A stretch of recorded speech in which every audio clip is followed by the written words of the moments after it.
I'm 33, and I've learned that doubt doesn't always arrive with a crash. Sometimes it arrives like a quiet stain, spreading slowly until you can't pretend the fabric is clean.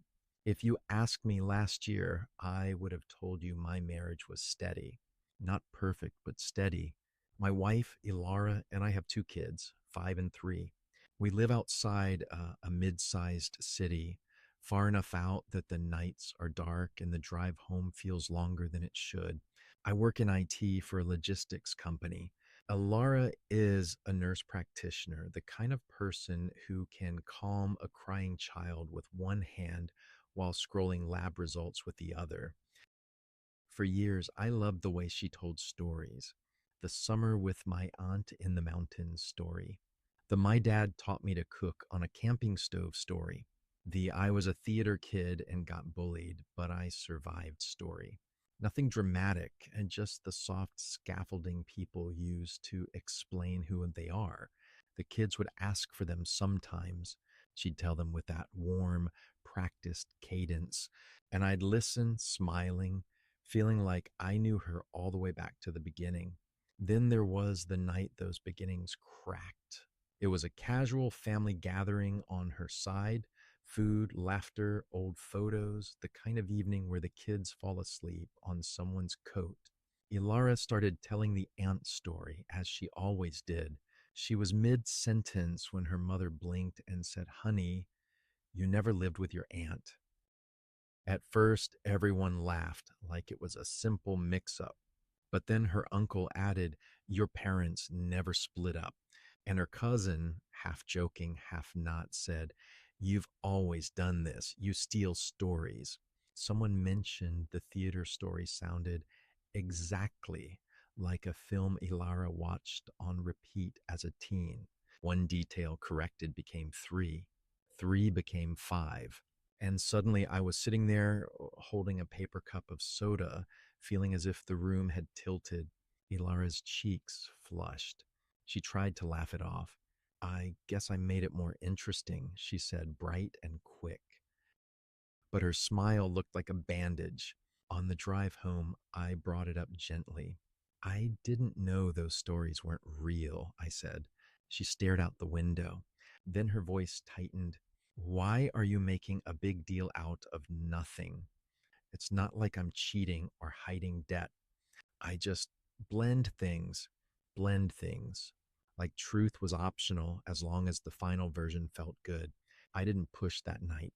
Maybe it was embarrassment. Maybe it was insecurity. I could even forgive it. But once the doubt exists, it doesn't stay contained. I caught myself fact checking in my head. When she told the kids a story about her first job, I wondered if it happened. When she said she'd booked the dentist, I checked the calendar. I hated that I was doing it. I hated the tiny voice that whispered, "What else is a performance?" And then a month later, the other thing, something that looked unrelated until it didn't. Ilara started a new role at a private clinic. The money was better. The hours were longer. She came home buzzing with names and workplace jokes. She talked about her supervising physician, Dr. Kellen, 41, charismatic, the type who hosts people at his house after shift. She mentioned his live in girlfriend, Mira, 29, mostly away for work, Ilara said, like it made everything simpler. At first, it was harmless, a happy hour after a tough week. Then the nights stretched.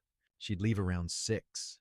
I'd feed the kids, do baths, read stories, clean up the bedtime mess.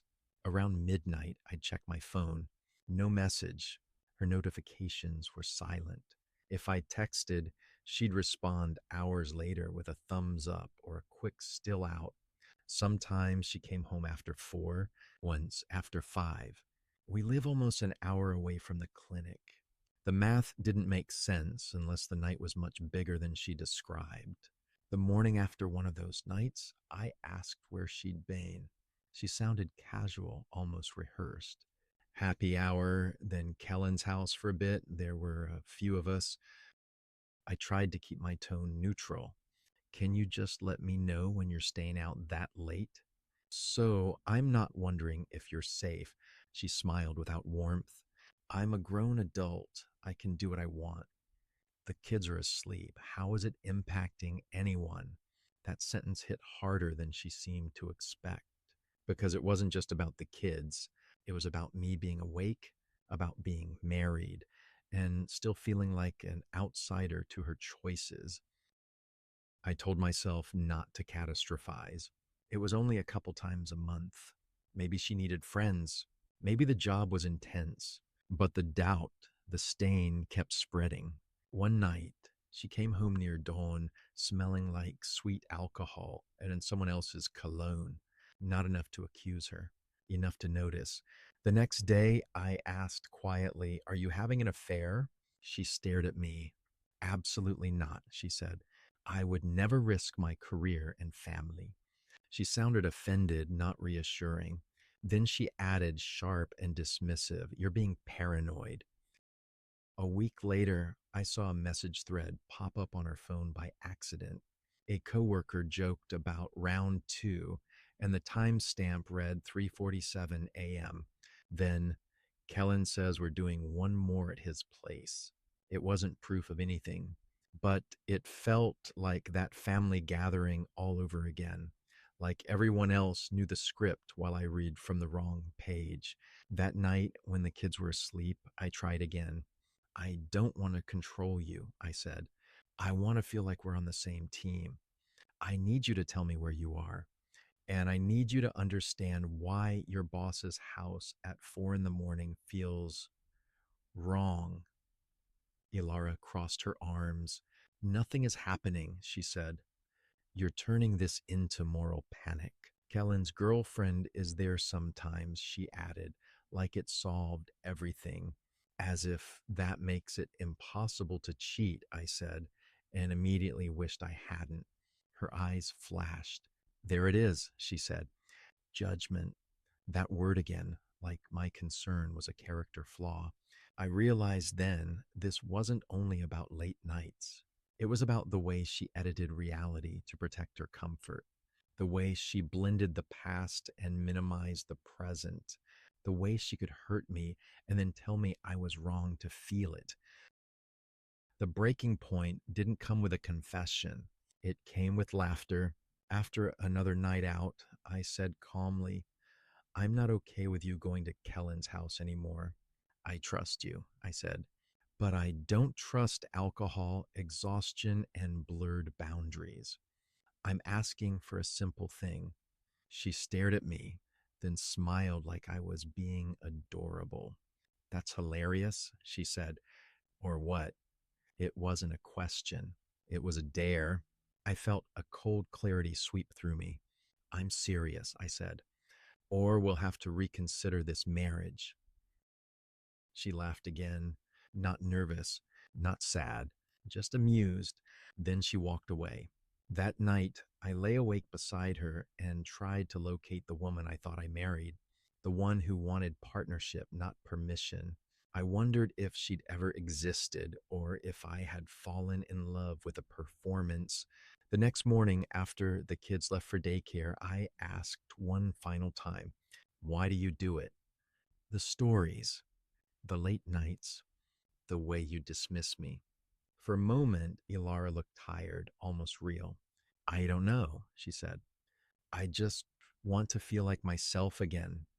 And when you question me, it feels like you're trying to trap me." "I'm not trying to trap you," I said. "I'm trying to trust what's true." She looked at me and said very calmly, "Truth is overrated. It's the feeling that matters." I stared at her because that sentence could justify anything. I told her what I needed clearly. No more all night parties at her boss's house, no more silent notifications, one message when plans change, and a real conversation, not defense, not jokes, about why she feels the need to rewrite her life. I told her I was willing to work on this, but I wasn't willing to live inside uncertainty. I can't build a home on shifting stories. Ilara didn't scream. She didn't cry.